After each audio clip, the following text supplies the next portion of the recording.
შრომითი მიგრაციის შესახებ კანონში შესული ცვლილებები 1 მარტიდან ამოქმედდება. სიახლეებთან დაკავშირებით დასაქმების ხელშეწყობის სახელმწიფო სააგენტომ სხვა შესაბამის უწყებებთან ერთად ბიზნესის დამსაქმებელთა და საბანკო ასოციაციებთან შეხვედრა გამართა.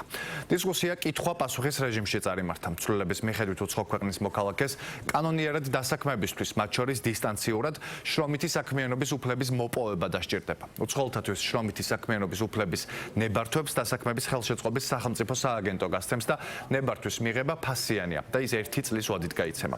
რაც შეეხება თვით დასაქმებულ უცხოელს, სამუშაო უფლება გაიცემა კონკრეტული სფეროს, სექტორისა და სამეწარმეო საქმიანობის მითითებით. უცხო ქვეყნის მოქალაქეებისთვის სამუშაო ნებართვა არ გაიცემა გიდების, ტაქსისა და საკურიერო მომსახურებების გაწევაზე.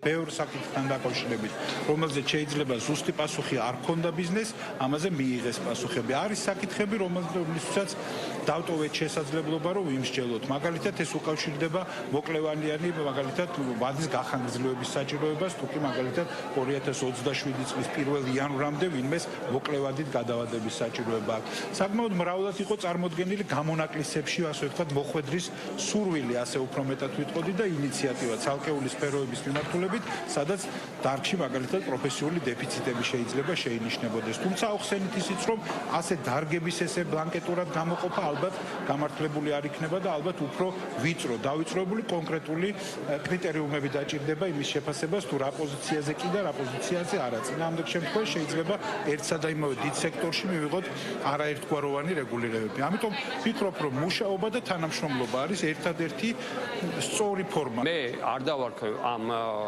კანონს და კანონქვემდებარე აქტს რაღაც აკრძალვას, ეს არის რეგულაცია შრომის ბაზრის, რომელიც არის საჭირო, რომელიც არის განვითარებული პრაქტიკა მთელ მსოფლიოში და რა თქმა უნდა ჩვენ ქართველ დასაქმებულსაც და სამუშაო მაძიებელსაც ესაჭიროება შესაბამისი დაცვა. სწორი გადაწყვეტილება, რაც დღეს საბოლოო ჯამში მივიღეთ, გარდა იმისა, რომ მივიღეთ განმარტებები და მივაწოდეთ სამინისტროს ინფორმაცია, ეს არის, რომ ჩვენ უახლოესი 10 დღის 2 კვირის ვადაში აუზიარებთ კონკრეტულად უკვე ნორმის ამოქმედების შემდეგ თუ რა ხარვეზი გამოვლინდა, თუ რა დაზუსტებაა საჭირო, ნახავთ იმ სექტორებსაც, სადაც რეალურად პრობლემა არის კვალიფიციური კადრების და იქ რა სიტუაციაა და ან სექტორული მიმართულებით, ან ასეთივე ერთიანი შეხვედრა სამინისტროსთან კიდევ ერთხელ გაიმართება იმისაც, რომ ეს ჩვენი ასე ვთქვათ გამოწვევები მივიტანოთ კიდევ ერთხელ უმაღლეს დონეზე.